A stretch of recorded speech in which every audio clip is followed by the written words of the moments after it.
காவேரி காணோம்னு சொல்லிட்டு விஜய் வந்து தாத்தா கிட்ட கேட்குறாரு. தாத்தா வந்து காவேரியா?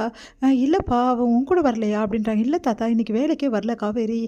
என்னாச்சு தாத்தா எங்கே போனா அப்படின்னோடனே, அவள் எங்கே போனாலோ எப்போ பார்த்தாலும் ஊர் சுற்றி தானே இருக்கா, வீட்டில் எங்கே இருக்கா அப்படின்னு ராகினி வந்து உட்காடுறாங்க. அதை பார்த்துட்டு டென்ஷன் ஆகிறார் விஜய்.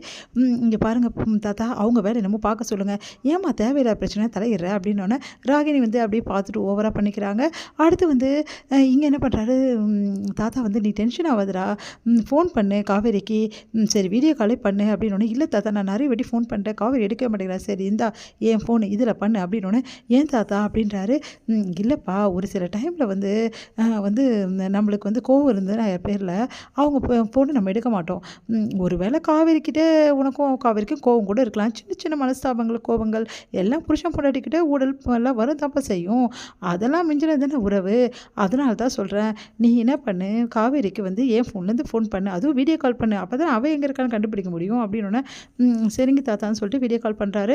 பார்த்தா வந்து காவேரி ஃபோன் அட்டன் பண்ணாங்க. சொல்லுங்கள் தாத்தா அப்படின்னு சொன்னோன்னே, என்ன தாத்தா வீடியோ காலில் வந்திருக்கீங்கன்னு கேட்குறாங்க.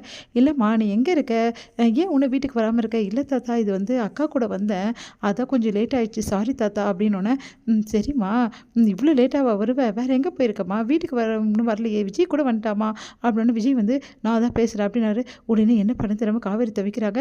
என்ன காவேரி ஓவராக பண்ணிகிட்ருக்க, நானும் பார்த்துட்ருக்கேன், எனக்கு ஃபோன் பண்ண நான் எடுக்க மாட்டேங்கிறேன் அப்படின்னோடனே, அதெல்லாம் ஒன்றும் இல்லை அப்படின்றாங்க.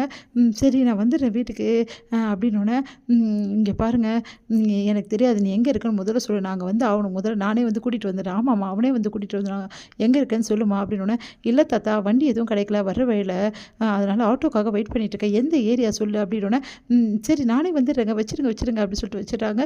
உடனே வந்து அந்த ஏரியா எனக்கே தெரியும் தாத்தா நானே போகிறேன் அப்படின்னோடனே, இல்லைப்பா அவள் தான் வரேன்னு சொல்கிறேன். இல்லை தாத்தா எனக்கெல்லாம் காத்துட்டுலாம் இருக்க முடியாது காவேரிக்காக, அவளுக்கு என்ன ஆச்சு தெரியாமல் அவளை தனியாலாம் நான் விட மாட்டேன், அதுவும் நைட் நேரம் எப்படி தாத்தா நான் தனியாக விட முடியும், அதனால் நான் போய் கூட்டிகிட்டு வரேன் அப்படின்னு சொல்லிட்டு, நான் சொல்கிறது கேள்வி விஜய்னா, அதெல்லாம் கேட்க முடியாது, நான் வரேன் தாத்தா அப்புறம் பார்த்துக்கிறேன் எது வந்தாலும் அப்படின்னு சொல்லிட்டு கிளம்புறாங்க.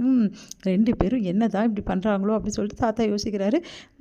இதெல்லாம் எவ்வளோ நாளைக்கு, இன்னும் ஒரே நாள் தானே, அதுக்கப்புறமா வந்து நாளைக்கு எப்படியும் வந்து காவேரி வந்து சொல்லி தான் அவனை சொல்லனாலும் நாளைக்கு நான் சொல்லிவிடுவேன் அப்படின்னு விஜய் பர்த்டே அன்றைக்கி சொன்னது நல்லாயிருக்கும் அப்படின்னு சொல்லிட்டு யோசிக்கிறாங்க ராகினி. இங்கே வந்து என்ன பண்ணுறாங்க, விஜய் வந்து அந்த ரோட்டு ஓரமாக வந்து காவேரி தேடி அலையிறாரு. பார்த்தா காவேரி எங்கேயுமே கிடைக்கல, ரொம்ப பயந்து போயிட்டார் விஜய். காவேரி இங்கே இருந்தால் நம்மளுக்கு ஃபோன் பண்ணா, ஆனால் இங்கே எங்கேயுமே இல்லையே அப்படின்னு சொல்லிட்டு யோசிக்கிறாரு. ஒரு வேளை வந்து நம்ம கடைக்கு போயிருப்பாளோ அவங்க அக்கா கடைக்கு அப்படின்னு சொல்லிட்டு அங்கே போய் பார்க்குறாரு. பார்த்தா அங்கே வந்து கடை பூட்டியிருக்கு, கடையும் பூட்டியிருக்கே, இப்போ என்ன பண்ணுறதுன்னு தெரியலையே, எங்கே போனா இவ அப்படின்னு சொல்லிட்டு எல்லா இடமும் போய் தேடி பார்க்குறாரு. ரொம்ப டென்ஷன் ஆகிடுறாரு. எனக்கு என்னமோ பயமாக இருக்குது அப்படின்னு சொல்லிட்டு காவேரிக்கு ஃபோன் பண்ணி பார்க்குறாரு. காவேரி ஃபோன் சுவிட்ச் ஆஃப் வருது, ரொம்ப பயந்து போயிடுறாரு. உடனே ஒரு இடத்துல வந்து பார்க்குறாரு. பார்த்துட்டா வந்து காவேரி எங்கேயோ இருக்கிற மாதிரி இருக்குது. ஓடி போகிறாரு. பார்த்தா காவேரியில் யாரோ ஒருத்தவங்களுக்கு ஆக்சிடென்ட் ஆகிருக்கு. அதை பார்த்து விஜய் அதிர்ச்சி அடைகிறாரு.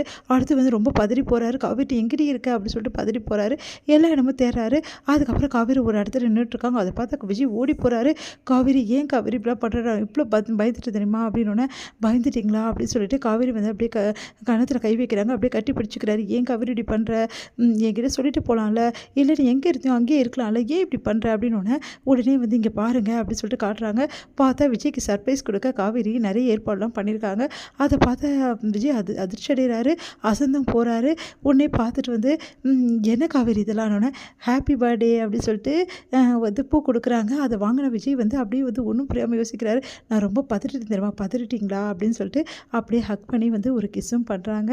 அப்படியே தன்னை மறக்கிறாரு விஜய். நான் ரொம்ப பயமுறுத்திட்டேன், நான் உங்களை வர வைக்க தான் இதெல்லாம் பண்ணேன், நீங்கள் வந்துட்டு இந்த சர்ப்ரைஸ் எப்படி இருக்குது அப்படின்னோடனே, உனக்கு ஒன்றும் இந்த மாதிரி சர்ப்ரைஸ்லாம் ஒன்றும் தேவையில்லை, நீ மட்டும் தான் எனக்கு வேணும், நான் மட்டும் தான் வேணுமா, சர்ப்ரைஸ் வேணாமா உங்களுக்கு அப்படின்னோடனே அப்படியே பார்க்குறாங்க. உங்களுக்கு ஒரு சூப்பரான சர்ப்ரைஸ் வச்சுருக்கேங்க, நீங்கள் தான் சொன்னீங்களே கடையில் வாங்கின பொருளாக இருக்கக்கூடாது, அதே டைமில் வந்து அந்த பொருள் வந்து எனக்கு பிடிச்ச பொருளாக இருக்கணும் அப்படின்னு சொல்லிட்டு அப்படின்னோடனே அப்படியே அதிர்ச்சியாக பார்க்குறாங்க. நீங்கள் என்ன சொல்கிற காவேரி, எனக்கு ஒன்றும் புரியல அப்படின்னோடனே, நீங்கள் தானே சொன்னீங்க அந்த மாதிரி ஒரு பொருளை தான் உங்களுக்கு சர்ப்ரைஸ் கொடுக்கறதுக்காக நான் வச்சுருக்கேன், ஆனால் அந்த பொருளை நான் இன்றைக்கி கொடுக்க மாட்டேன், நாளைக்கு தான் கொடுப்பேன், ஆனால் இன்றைக்கி உங்களுக்கு பிடிச்ச ஒரு பொருளை மட்டும் கொடுக்குறேன் அப்படின்னு சொல்லிட்டு அப்படியே கட்டி பிடிச்சி இருக்க அணைச்சி கிஸ் பண்ணுறாங்க.